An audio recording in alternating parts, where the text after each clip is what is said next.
Welcome to the next edition of the interviews of language professionals.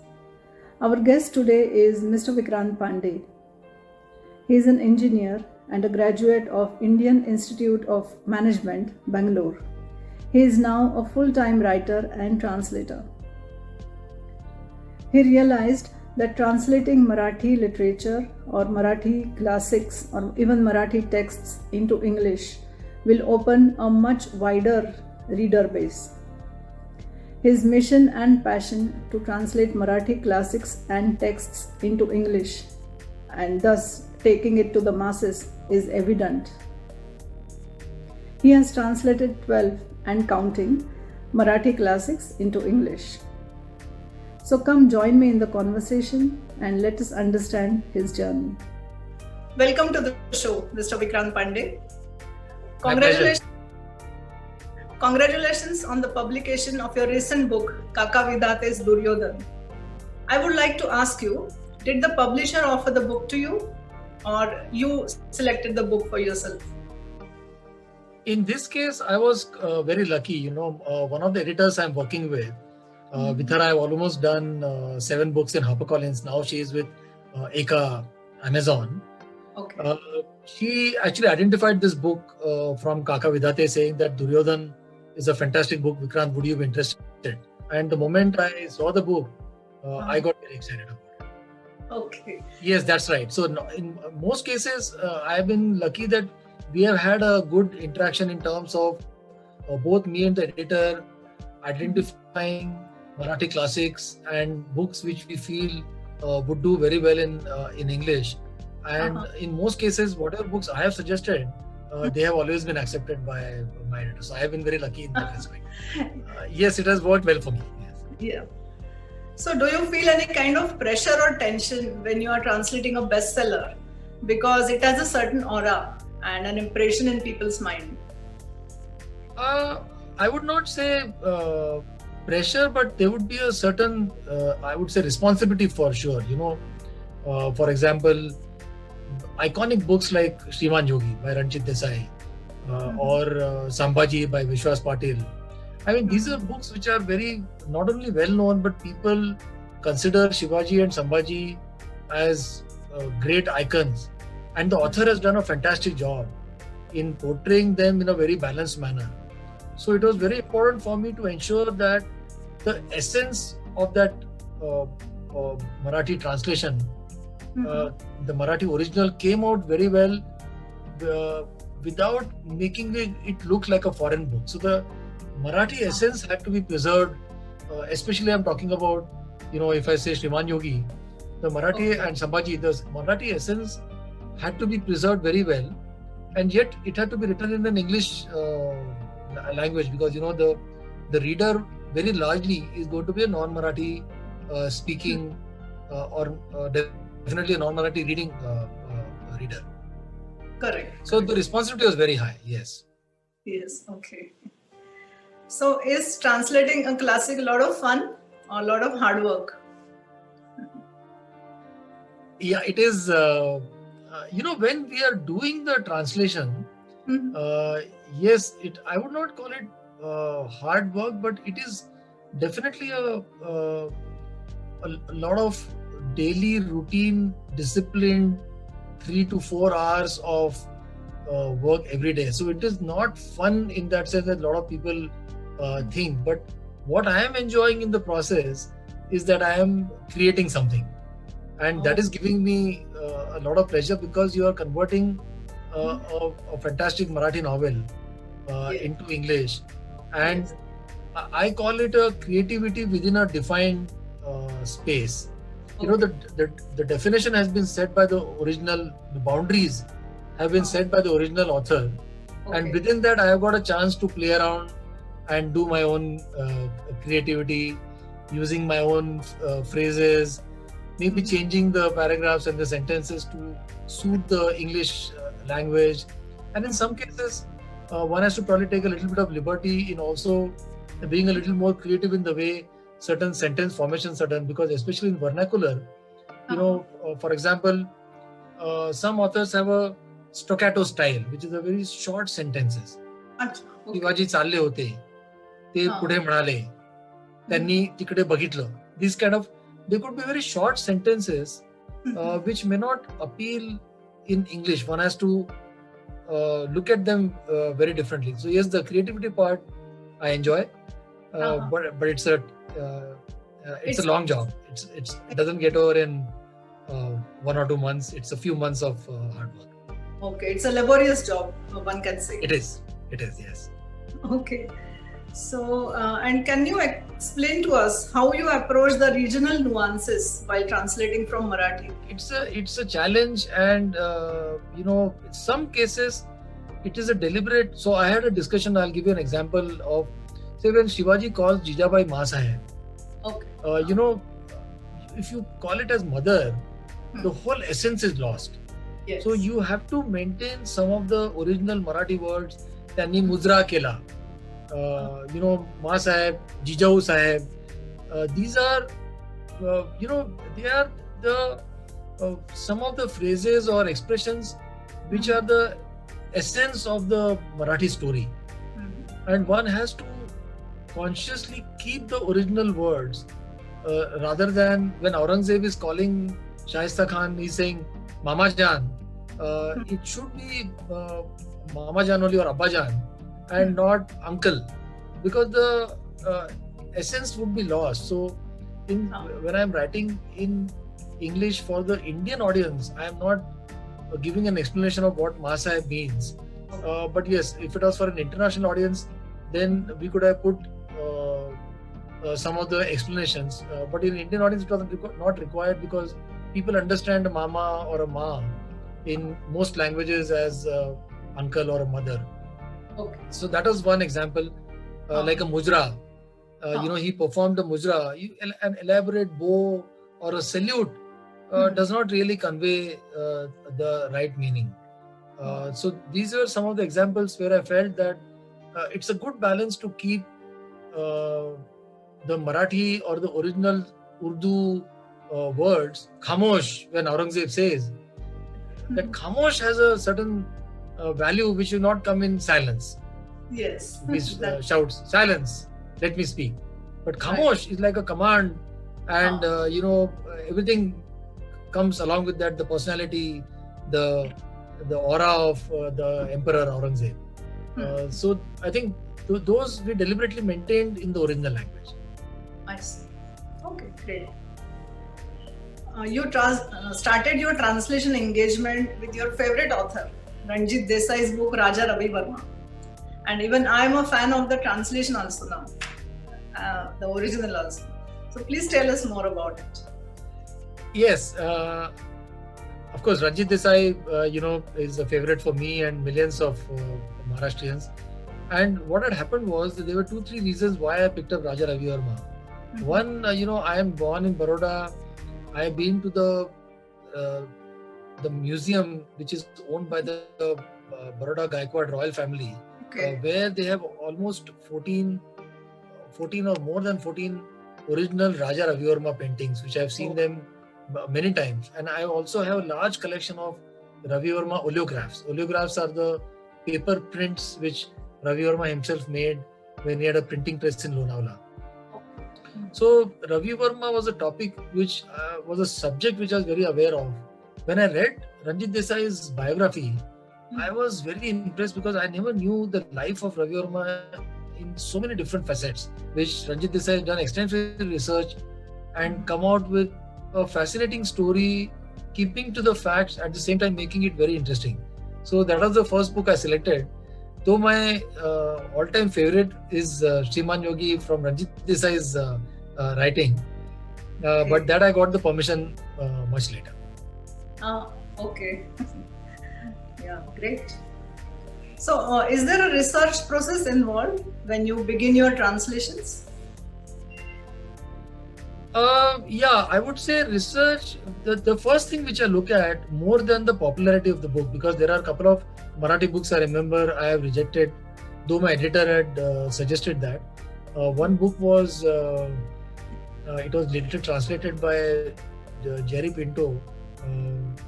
I'll get the name, but it was about a character who is a gay character, and somehow I was not able to. It was called Cobalt Blue.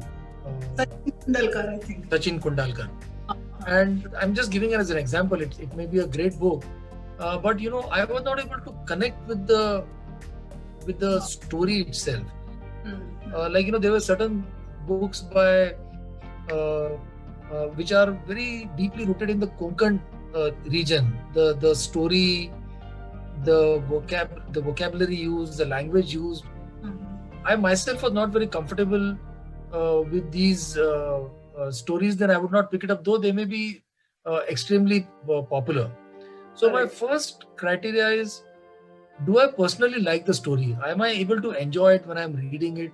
Now I'm going to translate it, because I don't want to translate either a bestseller or a classic just because it is extremely popular in Marathi and would probably become popular in English. I have to like it, because as I said, it's a long process, and if I lose that interest somewhere, it will reflect in my writing. It will not come out nicely. So I have to like it first. When I am very excited about the book, I would then also try and find out. Then I would not be bothered so much whether it is actually very popular. My second research would be to see, has it been translated, and is the author willing to give a permission? I'll give you one example. My very favorite book, of course, for millions of Maharashtrians, is Shivaji Savant's Mrityunjay. Now, Mrityunjay has been translated beautifully by one P. Lal from Calcutta many years back. But just like the original Mrityunjay, the language of the English translation is also very heavy. The Mrityunjay, if you look at the original Marathi, it is not a very, very simple Marathi like a Shala or even like a Shriman Yogi. It is a more Sanskritized, very high-flown Marathi language, which was very good, I feel, around 30-40 years back. So P. Lal has done a very similar job where he has used beautiful English, but I felt that book needed two changes. One, make it a simple language which is more enjoyable in today's context, and make the book smaller, because it is a very big book. It's almost around 1200 pages.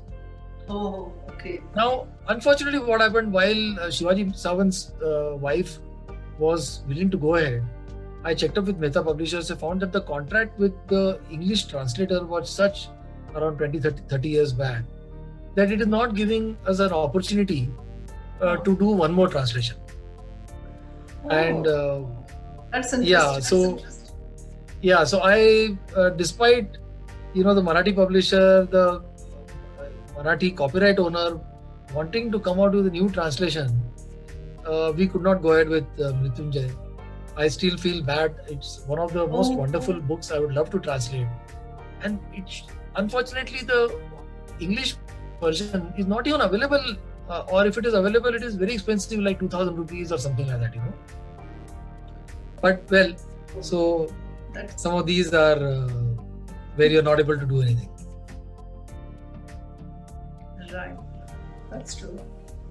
And just a thought comes to my mind. Like I'm going back to our first question, Duryodhan.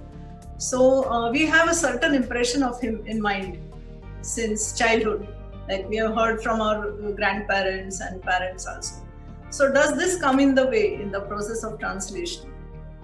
No, in fact, that was what actually made me curious, saying that we have always heard Mahabharata from the Pandavas' point of view, and I had heard about Puneet Issar, who played Duryodhan in the TV serial Mahabharata.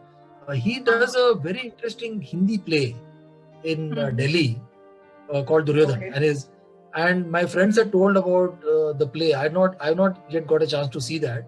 So I was quite keen when I heard about Kaka Vidhate's Duryodhan. I said I should definitely read it, because in Mahabharata there are so many characters and none of them are in that sense very black and white. Even if you look at Krishna, a lot of people find Krishna playing a lot of politics. I'll give you an example which I came to know when I did Duryodhan Kaka Vidhate. Now Krishna comes to Uh-huh. Karna at the very last moment to tell about his his parenthood, that he is Kunti's son. He knows about it for a long time. But why does Krishna come right in the end, just before Karna is going to get into the war? Now, what he has done is, without even, already his Kavach Kundal have been removed by Indra. Now, Karna is still keen that I am going to kill Arjun, and Krishna knows that Karna is capable. Now, the moment he has told the truth, he knows that without killing Karna, he has already defeated him. Doubt in Karna's mind is not going to allow Karna to be his own self. Now, some people can look at it as politics. That Krishna has played politics by unfairly telling Karna at the last minute. Now, these are some of the nuances which Duryodhana talks about. Now, even if you look at it from Duryodhana's point of view, very, very fair point, on principles. Duryodhana is the son of Dhritarashtra. All the Pandavas, Arjun, Bhim, Arjun, Yudhishthira, Nakul, Sahadev, are not sons of Pandava. So Duryodhana is saying that when you're not even Pandava sons, you're all illegitimate sons, what they used to call as through Niyog, through other sources they have been, conceived. You are not even the true heirs to Pandu. On what basis are you demanding? So what Duryodhana is saying is that if you are asking for 5, 10, as many villages, I don't mind giving it to you. But you are asking for the 5 villages as a hereditary right. If you are asking for a hereditary right, I will not give you a tip of land even on the tip of a needle. That is his principle. If I am the emperor, you want 5 villages, I'll give it to you. But you are demanding it as a hereditary right, I'm not going to give it to you because you have no right to demand. So that is a fair point. And so the book is from Duryodhana's point of view and very, very nicely put. Okay, great. So have you met any of your authors? I met 2 authors. I met Milind Bokil for Shala. Okay. And I met Ratnakar Matkari when I did his collection of short stories. Milind is more like a friend. We are of a similar age. Ratnakar Matkari, of course, is a iconic, very, very senior and very accomplished writer. The only thing I took from Matkari Sahib was his blessings. And he said, I'm very happy that you have come and you're translating my short stories. I have to do a lot more because he has got such wide, output. I need to do more of Mr. Matkari's books. Okay. Milind was very useful because Milind actually helped me, Shala, to understand. Shala was, in that sense, one of my. It looks very easy. It's a very simple story in a simple language, but that was the most difficult part, to get that in English.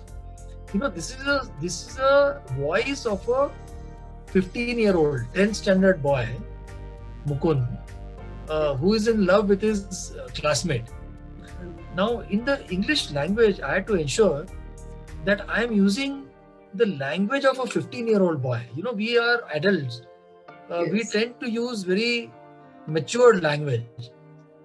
And Milind pointed this out, saying that, Vikrant, the first iteration you have done, it is nice. But especially where Mukund's dialogues are concerned, you seem to be using a very adult tone. Make it more. Imagine yourself as a schoolboy. Okay. How he would talk.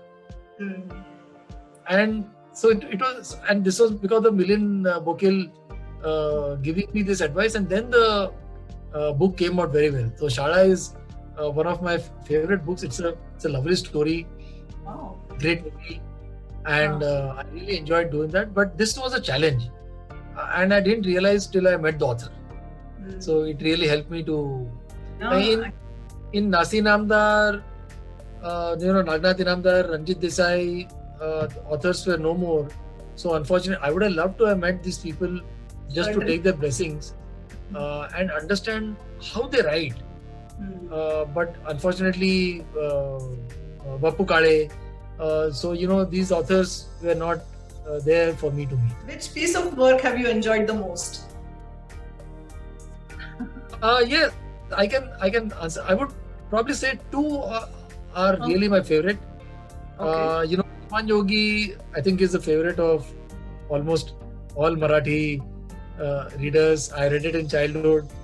So it was really touching.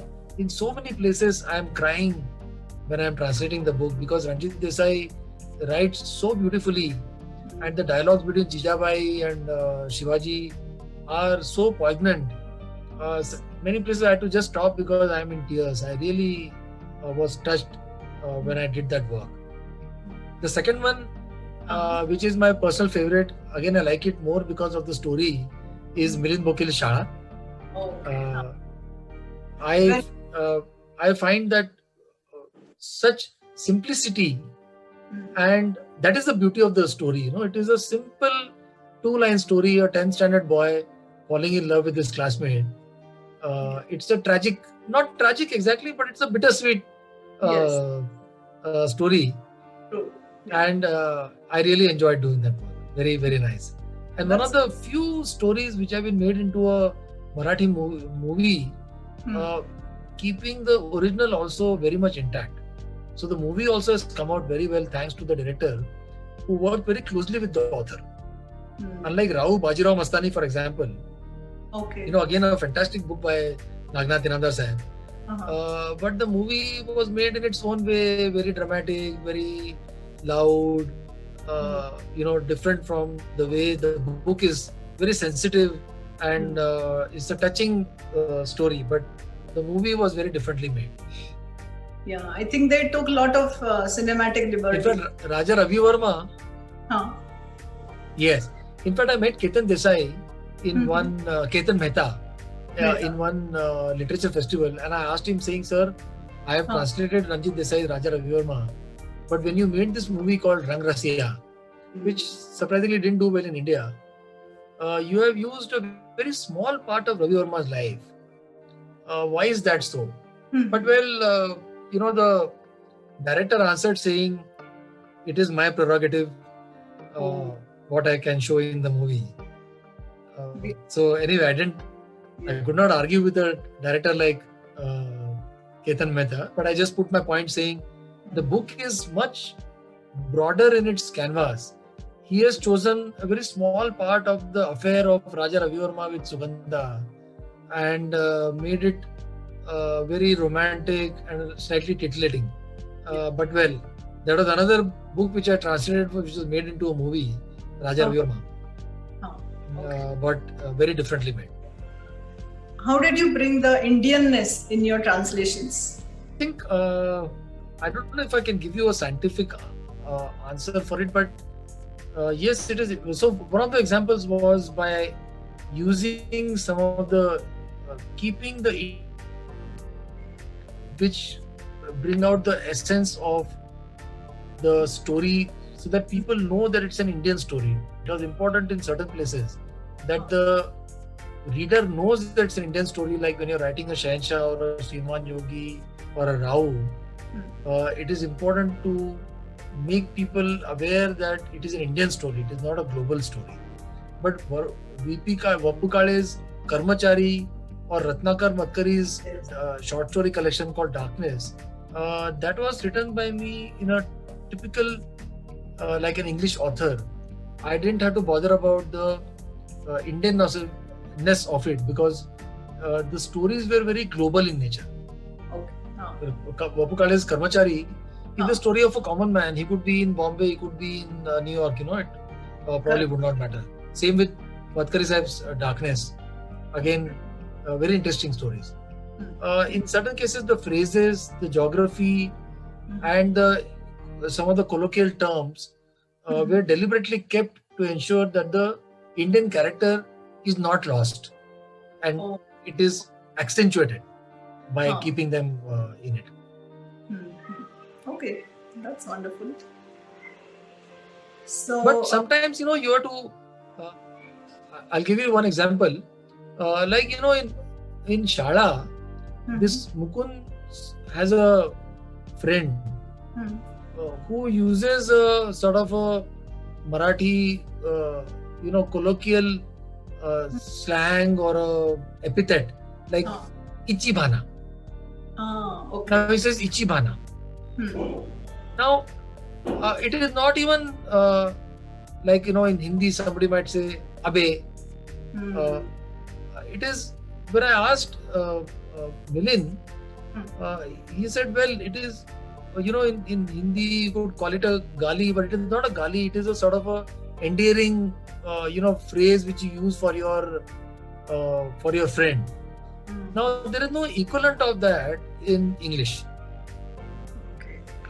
Okay. So such times either you have to drop it because you may not be able to get the equivalent of it to make sense. You can't use a English epithet because it is a 15-year-old boy story. So a 4-letter English word will not look good over there. In those cases, you have to probably just drop it because you don't have any option. Okay. So you have to take those decisions now and then, depending on the sentences. Yes. Okay. And I was going to ask you, there are a lot of structural and constructional grammar differences in English language and Marathi language.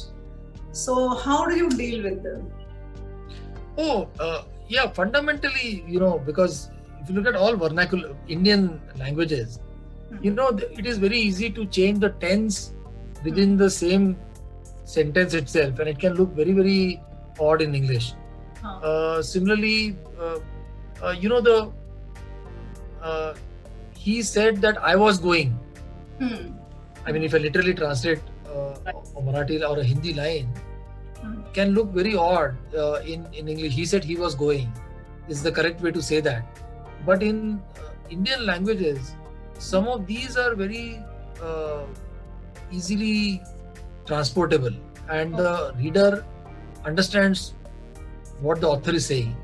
Whereas in English, one has to be very careful about it. So structurally, the Indian languages are very differently structured compared to the English grammar. Even some of the punctuations can be very different. Like I said, staccato. The small lines in English don't look odd. In Marathi or Indian languages don't look odd, but they can be very jarring if it is in English. So one has to combine them with certain words to make it a more flowing and a smoother conversation and a description of any sort than it would be in the Indian language. Are there any books which you want to translate but did not get a chance to do it yet? Oh yes, as I said, one was Shivaji Savant's Mrityunjay. The other one, which was done by Shivaji Savant's daughter, Yugandhar. Okay. So his daughter, I think her name is Kadambari. I am forgetting her full name. She's based in USA. She translated Yugandhar. Okay. I helped the editor in Amazon to edit large parts of it because I had read Yugandhar many times. But I would have been very happy to translate that again. A fantastic book. There are some books by, for example, Goni Dandekar. In Marathi I have enjoyed reading them. But sometimes I have wondered whether they will be appealing in the English language or whether they'll be appealing to the today's reader. The other day I was reading Harinarayan Apte's, Hana Apte's Pan Lakshat Kon Ghito. Okay. Very famous book. But maybe 30-40 years back, some of these books may have had an appeal. Mm-hmm. Or sometimes the language is a problem for me. One example is Natarang. You must have seen the movie. Yes. Natarang. And the novel also is fantastic, but it's a very colloquial village language. I don't understand that language very well. If I don't understand that well, while the book is beautiful, the story is fantastic. Natarang, the movie, was so good. But I'm not able to translate that because I am myself not able to get into the skin of the character because the language is something which is not very, I'm not able to get my arms around it. Right. Okay. You have received great reviews from the authors, critics at large, and also the readers, right? But Ruskin Bond has mentioned you in his review. So please tell us about it. That's really it was very interesting. I came to know a few things about Ruskin Bond. He does not use email. You have to send him the manuscript by courier, by printed manuscript. Oh, okay. And I think he does not have a cell phone. He has a landline phone. So you have to call him on but he is very nice to talk to. He is very approachable. But he has this condition that you have to send the complete printout and then he'll look at it. Okay. But I was very happy that he gave a very nice review of Shala. It was very interesting that another very, very famous Marathi actor, director, I'm not naming him now, but very iconic Marathi actor who has now become a director. He also gave a very beautiful review of Shala. Okay. But he got stuck on one line, one word. So he was saying that it's a very beautiful description of rural Maharashtra. Okay. And I said, sir, it is not rural Maharashtra because the author also is saying that it is a suburban town. Right. The Shala character is not in a village. No. He's in a small town, kind of a suburb or suburban town. No. I have given you my review and it is rural Maharashtra. Okay. If you change that word, then you can't print the review. Okay. So then we had to we dropped the review. We did not print it. But he's a very famous person. But sometimes people get stuck on these small things. Yes. And you have been translating different genres. So how do you study them? Like Darkness is a short story collection, even Vapukai. So it's a totally different thing. And the other things are classics.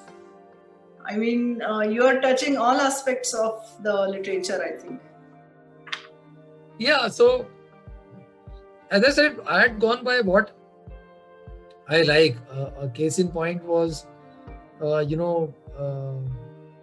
certain books which may be extremely popular in Marathi, but I'm not sure whether they can be, they will appeal. So one classic example, is Pula Deshpande. Pula Deshpande humor in English will look horrible. It will fall flat. So Pula Deshpande for all of us in Maharashtra is such a absolutely brilliant, like PG Udaos of Marathi, if some people call it. He is fantastic. Yes.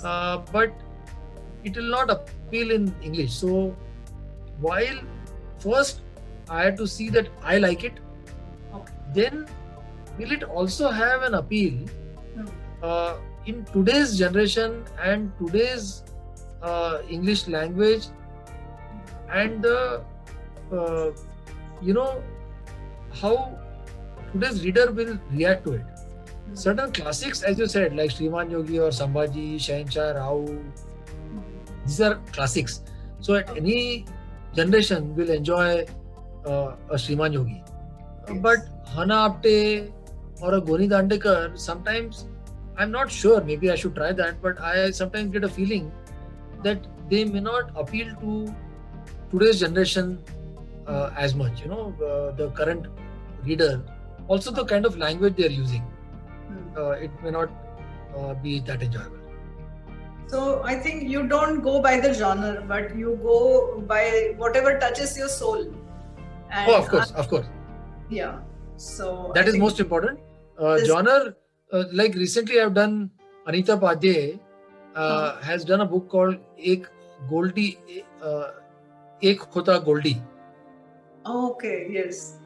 And that is coming out in English by Manjul Prakashan.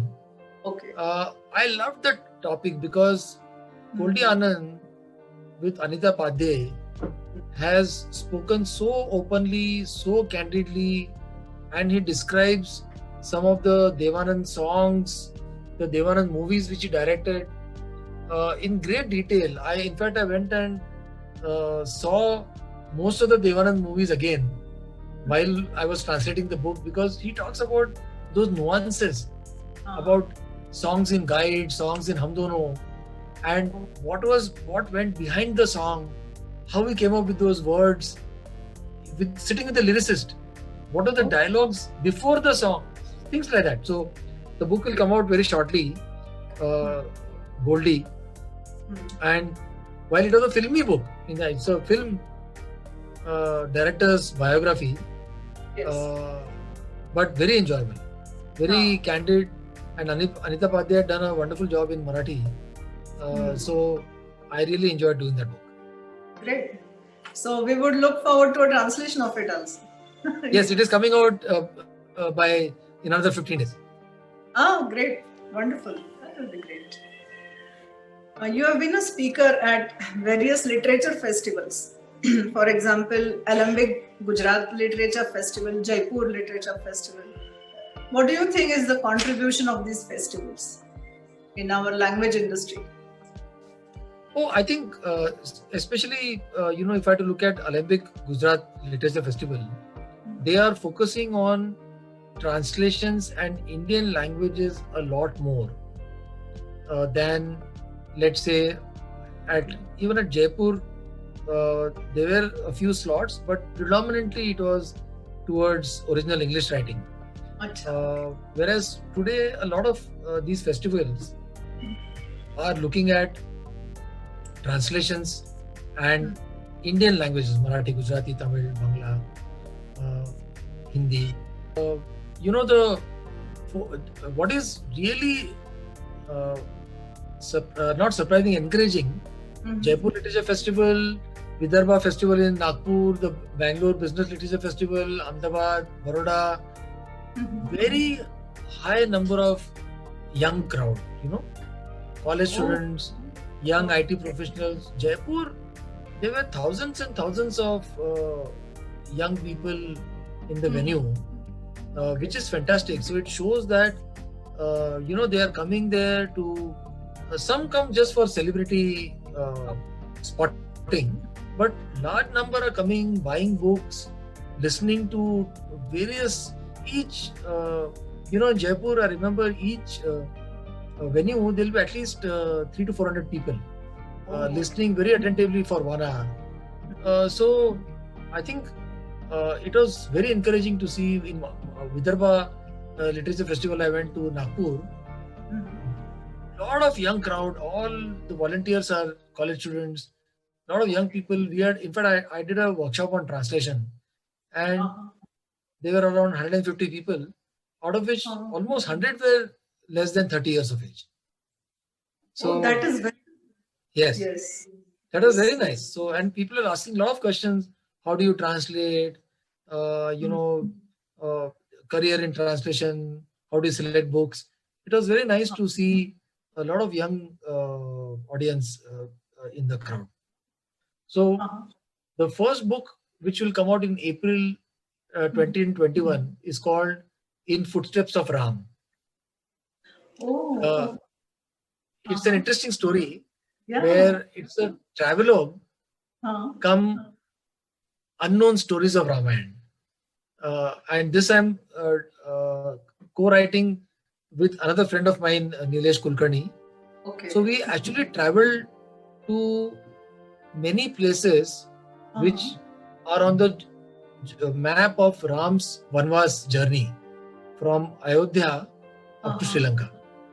So Ayodhya, Allahabad, Chitrakoot, near Nagpur, Ramtek, Aurangabad, then Nashik, Panchavati, then some places near Bangalore, Rameshwaram, and then and before in between Kishkinda, which is Hampi, then Bangalore, Rameshwaram, and then many places in Sri Lanka.